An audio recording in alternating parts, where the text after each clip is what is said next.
હવે ધોનેરા બાજુ ને ધોનેરા જાતા એટલે ગોમમાં આવી ગયા ને ગોમમાં આઈને જોયું તો અમારા પોપટલાલ ઘોઘા મારે ને મંદિરને દીવો કરીને બહાર નીકળતા ને એટલી વારમાં આપણે પહોંચી ગયા ડેડવા ને ડેડવાથી મારા માનેને વિરાટભાઈને ચડાયા ગાડીમાં ને આપણે નીકળી ગયા આગળ ને આ બાજુ અમારે જગદીશભાઈ શેરો પાડીને આવતા હતા. પછી જગદીશભાઈને ચડાયા ગાડીમાં ને આપણે પાછા નીકળી ગયા ધોનેરા બાજુ આગળ જઈને જોયું તો અમારા ભરતભાઈ આવા લાલ ટી શર્ટ પહેરીને જતા હતા ભાઈ ધોનેરા બાજુ. તો ભરતભાઈ મસ્ત મજાના વિડીયો લઈ પર આપણે નીકળી ગયા પાછા ધોનેરા બાજુ ફાઇનલી પહોંચ્યા ધોનેરા જોયું તો ભાઈ આ તો દુકાને લાઇટ જ નથી, લાઇટ વગર બેવાનું બાર જોયું તો દિનોજી મોઢે રૂમાલ બોધીને હસતા હતા કેમ કે આ દિનોજી લાઇટ નથી એટલે લાઇટ વગર પોતે બળી જાય ને પછી આવી ગયા દુકાને જોયું તમારે નવીનભાઈ આરામમાં હતા. નવીનભાઈ લાઇટ ના આવે એટલે આરામ કરવાનું. પછી આપણે આવી ગયા બહાર આવીને પહેલાં મસ્ત મજાની પી લીધી ચા. આ બાજુ અમારા પપ્પો પી ઉભા હતા પછી નીકળી ગયા પાછા બાઇકને શેલ મારીને બજાર બાજુ. તો આપણે કીધું જોતા હોય ને બજારમાં ચો લાઇટ છે કે નહીં. આખા બધાને પડે પણ ચોય લાઇટ નથી પાછી એટલે આવી ગયા દુકાને જોયું તમારે સિંગર આવીને ઉભા હતા. આ 10 જણા કમેન્ટ કરશે કે હું ગાવાનું ચાલુ કરું. આ કમેન્ટ કરતો એટલે ભાઈ ગાવાનું ચાલુ કરી દો. પછી આપણે આવી ગયા બજારમાં આ કોની મૂર્તિની સ્થાપના થાય ને કોઈને ખબર હોય તો કમેન્ટ કરજો ને એટલી વારમાં થઈ ગયો ઘરે જવાનો ટાઈમ હોમેથી આવતો ત્યારે મારા ટાઈગર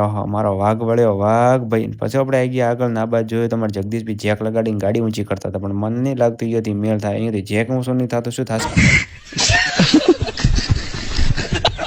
નીકળી ગયા આગળ તો આપણે લઈ લીધી મસ્ત મજાની મકાઈ ખાતા નીકળી ગયા પાછા ઘર તરફ જવા માટે. રસ્તામાં જોવા મળે અમારે લેબોજી ટ્રેક્ટર લઈને જતા હતા ભાઈ પતરાને બતરા ભરીને જતા હતા. પછી આગળ આવી ગયા તો આપણે લઈ લીધી જીરા અને સિંગ ભજીયા. આજના સ્પોન્સર અમારા વિરાટભાઈ જો વિરાટભાઈ એમાં જીરા અને સિંગ ભજીયા ખવડાવે. પછી આપણે પહોંચી ગયા મોરથલ ગોમમાં. તો આવા નવા વિડીયો જોવા માટે તમે આઈડીને ફોલો કરવાના ના ભૂલતા. મળીએ આપણે કાલના નવા વ્લોગમાં પાછા.